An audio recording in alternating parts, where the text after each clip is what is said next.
C Joseph Vijay எனும் நான்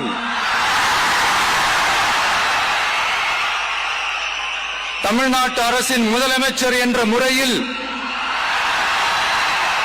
எனது கவனத்திற்குள்ளாவதும் தெரிய வருவதுமான எந்த பொருளையும் முதலமைச்சரின் கடமைகளை உரியவாறு நிறைவேற்ற தேவையான அளவுக்கன்றி ஒருவரிடமோ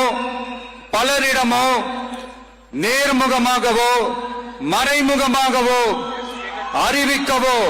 வெளிப்படுத்தவோ மாட்டேன் என்று ஆண்டவன் மீது ஆணையிட்டு உறுதிமொழிகிறேன்.